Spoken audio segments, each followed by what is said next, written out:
Like every month फिर से हम रिव्यू करेंगे अक्टूबर मंथ के जजमेंट्स जो बहुत इंपॉर्टेंट रहे हैं, द लैंडमार्क जजमेंट्स जो आगे जाके प्रेसिडेंट्स का काम करने वाले हैं। वो जजमेंट्स आज की इस वीडियो में हम कवर करेंगे। Hi guys, I am Ayushi, mentor for law based examinations and welcome to law digest. So let's see कि क्या क्या इंपॉर्टेंट चीजें हुई अक्टूबर में। अब Sukanya Shanta versus Union of India का फर्स्ट केस देख रहे हैं हम। This basically relates to the fact कि एक पीआईएल फाइल हुई बेस्ड ऑन एन आर्टिकल जो सुकन्या शांता ने लिखा था, जो द वायर में पब्लिश हुआ था।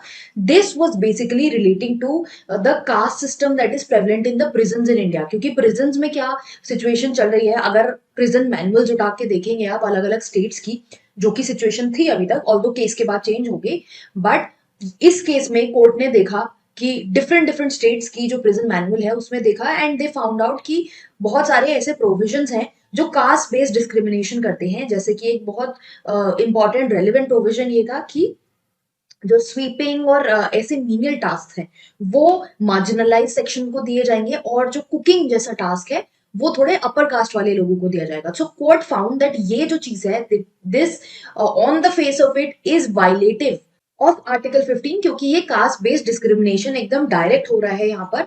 तो कोर्ट का ऐसा कहना था कि आप कोई भी इंसान किसी कास्ट में अगर पैदा हुआ है, दैट डज नॉट मीन कि वो एक पर्टिकुलर टाइप ऑफ जॉब करेगा। ऐसा करना बिल्कुल वायलेटिव है ऑफ आर फंडामेंटल राइट्स। इसलिए कोर्ट ने गाइडलाइंस ले डाउन करी for prohibition of segregation and division of labour solely on the purpose of caste of the prisoners जो प्रिजन में है, और काफी प्रोविजंस भी स्ट्राइक डाउन करे डिफरेंट स्टेट के जो मैनुअल्स हैं उनको लेके। एंड जिसमें बेसिकली यही चीज हो रही थी कि कास्ट बेस पे जॉब असाइन किया जा रहा था। फर्दर एक और इशू था यहाँ पर कि पहले एक एक्ट एग्जिस्ट करता था, क्रिमिनल ट्राइब्स एक्ट, जिसमें जो ट्राइब्स थी उनको on the face of it he criminal declare कर दिया जाता था। एंड इट वाज सेड कि दे आर हैबिचुअल ऑफेंडर्स। तो ये चीज काफी डेरोगेटरी थी जब पिटिशन में ये बात सामने लाई गई। सो कोर्ट सेड कि ऐसा कहना बहुत गलत होगा कि बिकॉज वो एक पर्टिकुलर ट्राइब से है दे आर क्रिमिनल्स। ऐसा करने से नोमैडिज्म बढ़ता है ट्राइब्स के बीच में। एंड कोर्ट ने इस चीज को भी बोला कि ये बिल्कुल गलत है। जो डी नोटिफाइड ट्राइब्स हैं आपको उनको आप एज हैबिचुअल ऑफेंडर्स नहीं कंसिडर कर सकते हो। एंड कोर्ट सेड कि पुलिस को जो अरनीश कुमार और अमानतुल्लाह खान वाले जो केसेस हैं, इनकी जो गाइडलाइंस है in respect of the denotified tribes वो फॉलो करनी चाहिए। अरनीश कुमार एक बहुत ही पॉपुलर जजमेंट रहा है इन द पास्ट, आप देखोगे तो यहाँ पर इस जजमेंट में कोर्ट ने बेसिकली ये हाईलाइट किया था कि पुलिस किस तरह से अपनी पावर ऑफ अरेस्ट को वायलेट करती है, आर्बिटरी एक्सरसाइज करती है कि अरेस्ट का डर यूज करके लोगों के अगेंस्ट उसके बारे में डर बिठा के आर्बिटरी अरेस्ट करे जाते हैं। सो कोर्ट सेड कि पुलिस को ये पावर बड़ी ही ध्यान से एक्सरसाइज करनी चाहिए, और यही चीज यहाँ पर कोर्ट ने फिर रीआइटरेट करी। फर्दर कोर्ट ने सारी स्टेट्स और यूटीज को बोला कि वो अपनी मैनुअल्स को रिवाइज करें कि वो caste based allotment of work वहां पर नहीं होना चाहिए, और यूनियन को भी बोला कि जो मॉडल प्रिजन रूल्स हैं उसमें भी चेंजेस लाए जाएं based on the segregation of work जो पहले एग्जिस्ट करता था। नेक्स्ट केस है regarding GST input issue, chief commissioner of central goods versus safari retreats. आपने देखा होगा, मैंने इसके ऊपर रील भी डाली थी। अगर आप देखोगे जो बहुत इंपॉर्टेंट केसेस होते हैं, इंपॉर्टेंट चीजें कुछ आ रही है, कुछ लीगल डेवलपमेंट्स आ रही है, वो हम कवर करते हैं अपने रील्स एंड शॉर्ट्स में। तो आप मेक श्योर करना कि आप यूट्यूब और इंस्टाग्राम पे दोनों जगह हमारे को फॉलो कर रहे हो, ताकि टाइमली एज इन व्हेन वो अपडेट आती हैं वो आप तक टाइम से पहुंच जाए, so that you will stay updated that ways for your examinations it will help you। तो यहाँ पर आपको सबसे पहले समझना है सेक्शन 17(5) सब क्लॉज डी। तो यहाँ पर जीएसटी एक्ट का जो ये जो सेक्शन है ये बोलता है कि इनपुट टैक्स क्रेडिट जो होता है वो आप क्लेम नहीं कर सकते हो किसी भी बिल्डिंग के कंस्ट्रक्शन पे। अगर कोई भी मूवेबल प्रॉपर्टी कंस्ट्रक्ट हो रही है उसमें आप ये इनपुट टैक्स जो भी कंस्ट्रक्शन मटेरियल यूज कर रहे हो, सीमेंट है, स्टील है, what ever is being used, उसके लिए आप इनपुट नहीं ले सकते हो। And the only thing that is accepted is plant and machinery. Plant and machinery के रिस्पेक्ट में आप जीएसटी इनपुट क्लेम कर सकते हो। अब यहाँ पर क्या सिचुएशन थी कि एक मॉल कंस्ट्रक्ट हो रहा था, तो वो मॉल इसलिए कंस्ट्रक्ट हो रहा था कि टेनेंट्स को दिया जा सके रेंट पे। अब जब उन लोगों ने 37 करोड़ समथिंग का जीएसटी इनपुट था जो क्लेम किया, और अथॉरिटीज की तरफ से ये इशू आया कि आप इन चीज पे नहीं क्लेम कर सकते बिकॉज दिस सेक्शन एग्जिस्ट। तो कोर्ट ने इस चीज को देखते हुए क्या बोला, कोर्ट ने बोला कि अगर कोई construction of a building was carried out for supplying services such as renting or giving on lease or other transactions in respect of the building, which is covered in clause 2 and 5 of the schedule of the CGST Act, then in that case, building will be held as plant. So court basically said it is the functionality of the building. जो building construct हो रही है उसकी functionality के हिसाब से देखा जाएगा if they whether the building will be considered as a plant or not. और सेम चीज रिआइटरेट करते हुए कोर्ट ने बोला चाहे मॉल बन रहा है, चाहे वेयर हाउस बन रहा है, और any building, any hotel building other than hotel और cinema can be classified as a plant within the meaning of plant and machinery under this section. And the factual question that remains to be considered is कि जो building बनी है उसका role, जो भी businessman उस building को बना रहा है उसके बिजनेस में क्या रोल है उस बिल्डिंग का, उस हिसाब से डिटरमाइन किया जाएगा कि whether it will be considered to be as plant. अगर वो प्लांट है then yes you can claim input because it falls under the exception to this particular section. Then ये लॉन्ग केस चलता आ रहा है जहां पर बेसिकली आपने भी देखा होगा कि तिरुपति लड्डू रो जो आया था, इनफैक्ट इसके बारे में भी मैं डाल चुकी हूँ कि जो लड्डूज मिले थे तिरुपति बालाजी में जो प्रसाद चढ़ता है, इट वॉज alleged that उसमें एनिमल फैट प्रेजेंट है. नाउ जब केस चला, इन्वेस्टिगेशन हुई तो पता लगा कि जो चीफ मिनिस्टर है उन्होंने जो स्टेटमेंट दिया था ये कि लड्डू में एनिमल फैट है, that was based on samples that were rejected.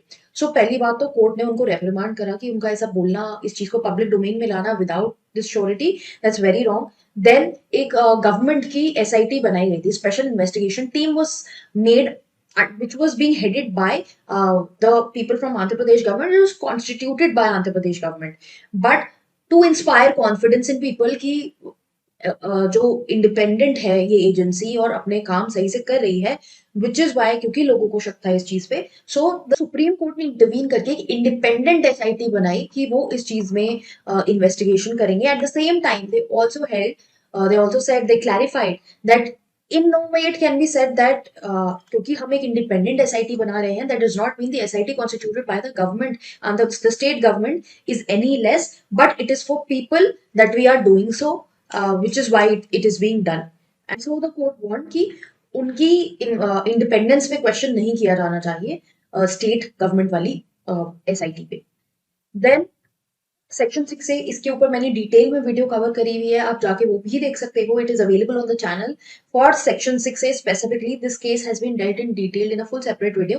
Here again we are going to take a snapshot of this particular case क्योंकि हम सारे important cases cover कर रहे हैं. Now guys, please remember that in this video I cover some of the most important cases, not all get covered. For that, if you want it for your examination point of view or you just want to stay updated, आप चाहते हो कि आपको awareness रहे या आपके exam में काम आए, you can have a look at our website जहां पर हम ये जो सारे इंपॉर्टेंट केसेस हैं उनका पीडीएफ आपको प्रोवाइड करते हैं मंथली बेसिस पे, जहाँ पे और भी इंपॉर्टेंट लीगल डेवलपमेंट्स होती हैं, जैसे कोई इंपॉर्टेंट अपॉइंटमेंट हुआ है या फिर कोई इंपॉर्टेंट बिल एक्ट पास हुआ है, वो सब चीजें भी वहां पर कवर होती हैं. So it's like a legal round up for you all together in one place. Monthly basis पे वो आपको दिया जाता है. सो let's see this particular case. Now section 6A क्या बात करता है? Section 6A is basically the section जहां पर अमेंडमेंट इंट्रोड्यूस हुआ था इस बात को लेके कि जो लोग 1966 से 71 के कट ऑफ पीरियड में यहाँ पर ये डेट्स सेट असाइड करती कि so people who are from Indian origin and वो फॉरेन माइग्रेंट्स हैं जो आ रहे हैं इंडिया, उनको सिटीजनशिप इंडिया में ग्रांट करी जाएगी, उनको इलीगल माइग्रेंट्स नहीं कंसिडर करा जाएगा. And this was based on special condition कि उन्हें 10 इयर्स तक कोई भी वोटिंग राइट नहीं मिलेगा. नाउ सिचुएशन क्या थी कि जब बांग्लादेश से रेफ्यूजीज इंडिया में आ रहे थे, so at that point of time Assam में एक अलग से प्रोटेस्ट चल रहा था. Leaders were on a protest which is why the Assam accord was signed, उनको पैसिफाई करने के लिए कि जो, और वहां पे कट ऑफ डेट सेट करी गई थी कि 1971 के बाद के जो लोग हैं, 25 मार्च 1971 डेट सेट की थी कि वो अगर इंडिया आते हैं तो उनको वापस से डिपोर्ट कर दिया जाएगा. So that was signed. Now here the issue came before the court regarding section 6A का काफी मल्टीपल पिटिशंस थी कि जब इंडिया में, और अगर आप देखोगे जैसे पाकिस्तान वाला जो इशू है वहां पर कट ऑफ डेट अगर 1971 नहीं है, वहां पुरानी कट ऑफ डेट है, तो अगर 1951 के हिसाब से आप रजिस्टर बनाओगे सभी और कंट्री से जो भी माइग्रेंट्स आ रहे हैं, देन व्हाई नॉट असम. तो इस चीज को चैलेंज इसके ऊपर रेज किया गया था. So here the court said कि असम की जो डेमोग्राफी है that is different from the other states. जो लोग, जो इन्फ्लक्स असम में हो रहा है, असम में हुआ उस टाइम पे, that had a different sort of impact because Assam की डेमोग्राफी अलग है, तो इसलिए असम के लिए स्पेशल अलग से असम अकॉर्ड साइन हुआ था, which was a political situation solution to the situation that existed then. और सेक्शन 6A एक लीगल इनैक्टमेंट था, लेजिस्लेटिव इनैक्टमेंट था. सो दे द कोर्ट सेट कि 6A इनेक्ट किया गया था ताकि ह्यूमैनिटेरियन कंसर्न्स जो हैं उनको प्रोटेक्ट किया जा सके, जो लोकल लोग हैं उनकी नीड्स को प्रोटेक्ट किया जा सके और ह्यूमैनिटेरियन कंसर्न्स को बैलेंस किया जा सके एट द सेम टाइम. तो ये एक सोल्यूशन निकाला गया था 6A के थ्रू. ऐसा नहीं है कि उस टाइम पे जो इलेक्शंस थे इन लोगों को पार्टिसिपेशन अलाउड था, इनके 10 years तक voting rights they were curtailed. So it was to ensure that political rights of people at that point of time do not get affected, which is why it existed. Then the court further said that by merely saying that there is an influx of illegal migrants and that has affected our culture and language, हमारी minority पे उसका effect पड़ा है, that will not suffice. You have to prove it. That's what the court said here. That you have to show that your right has been infringed, and there was nothing in the case that happened that petitioners were not able to show कि उनका कोई right किस तरह से infringe हुआ है because of the other ethnic group. Then the court further said कि आप fraternity violation, जैसे petitioners ने ये ground भी raise किया कि हमारी जो preamble का basic structure है कि fraternity होनी चाहिए, brotherhood होनी चाहिए, वो भी violate होती है इस section की वजह से. But the court said कि fraternity does not simply mean that you should be able to choose one's own neighbor. That is not fraternity. That's a very narrow interpretation. So इन सभी चीजों को ध्यान में रखते हुए court said that section 6A is completely okay. It is not unconstitutional and इसको uphold किया गया, which was challenged. Then next देखते हैं चाइल्ड मैरिजेस को लेके PIL फाइल होती है by society for enlightenment and voluntary action. Now here the court looks into the issue and court says कि जो prevention of child marriage act है which prohibits child marriage, एक तो उसमें डिफरेंट एजेस होती हैं, एज ग्रुप्स का बड़ा अलग सिस्टम है, प्लस बिट्रोथल जिसको हम सगाई बोलते हैं, सगाई वहां पर it does not find any mention. And it is the fact that लोग क्या करते हैं कि बचपन में सगाई करा के बड़े होकर शादी करा देते हैं. So this particular way is it's like taking an off route, and the very fact that the child marriage takes place in this way, it means कि उनके जो choice है, autonomy है to choose a partner, sexuality है, ये सब चीजें affect होती हैं और इससे आर्टिकल 21 जो है वो violate होता है. because again चाइल्ड मैरिजेस में बच्चों को पढ़ने नहीं दिया जाता है and females they are asked to conceive early and all these things happen. So the court said that it is completely against the basic tenets of the constitution. हमारे article 21 के against है, and betrothal is a route that people adopt. So the court suggested that parliament should do something about it and parliament should outlaw child betrothals by amending PCMA. And the court said कि और भी violations है PCMA, जो different ages वाला issue है इसको लेके भी इनकंसिस्टेंसी है, और जो पर्सनल लॉज हैं, डिफरेंट लॉज हैं डिफरेंट रिलीजन्स के हिसाब से, उसमें और PCMA में भी कॉन्ट्रडिक्शन है. तो ये जो कॉन्ट्रडिक्शन है इसके इशू में हम नहीं घुस रहे हैं because that is for a separate constitutional challenge. वो इशू यहाँ पर पिटिशनर्स ने नहीं रेज किया है. The issue here deals with something else, जिसमें कोर्ट का ये कहना था that PCMA does not deal with child betrothals, which is why people use child betrothals as a way to evade penalties, and this should be looked into by the parliament. Then final जो case हम देख रहे हैं that relates to the subject of industrial alcohol, state of UP versus Messrs Lalita प्रसाद वैश. आपने देखा होगा ये news में भी काफी टाइम था कि IRDA के हिसाब से क्या court was looking into the issue कि क्या इंडस्ट्रियल अल्कोहल जो है it comes with in the regulatory power of the union. क्योंकि अगर हम यहाँ पर देखेंगे एंट्री 8 ऑफ लिस्ट 2 जो हमारा स्टेट लिस्ट है, 7 शेड्यूल है, उसमें स्टेट की पावर है regarding intoxicating liquor. So now what does the word intoxicating mean? Court ने बोला इंटॉक्सिकेटिंग का मतलब होता है पॉइजनस.